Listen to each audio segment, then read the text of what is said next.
It may take years for a new medication to get approved by the U.S. Food and Drug Administration. In fact, many promising treatments fail to clear the FDA hurdle, and for some patients, access to approved treatments can literally be a matter of life and death.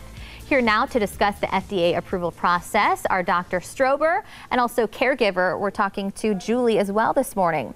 Doctor, we'll start with you. Why is it so difficult for new treatment to pass FDA approval? Well, the FDA is really looking for information to prove that the drug is both safe and beneficial to patients. To do that, we run clinical trials, which take years and years to go through, spend millions and millions of dollars running these clinical trials, and we have to find the patients to be in the clinical trials. And when you're dealing with a disease such as Duchenne Muscular Dystrophy, which affects less than 10,000 people in this country, it's really hard to find those patients that meet the criteria to be in the trial, that are even interested in being in the trial, or can even make it to get to a clinical trial site. Oh, wow. Yeah, so, I mean, what happens to a drug that doesn't get reviewed or maybe receives a complete response to letter? Well, a company can go back to the drawing board, but they've already spent millions of dollars and years trying to get this drug approved. And so it's really hard for them to be able to put more resources into these drug trials.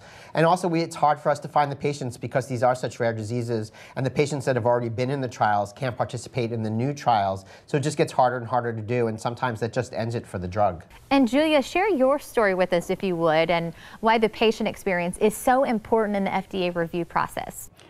Yes, my son Nicholas is 25 years old. He has Duchenne Muscular Dystrophy. Duchenne is a progressive muscle wasting disease. It affects the heart, the lungs, and the bones.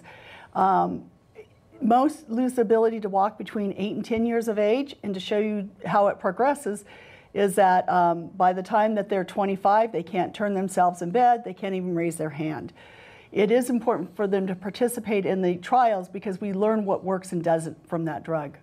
Absolutely, and how hard it is to know that those treatments are out there and to keep that hope alive while waiting for a promising treatment to come to market. It's got to be tough. It can be very frustrating and heartbreaking.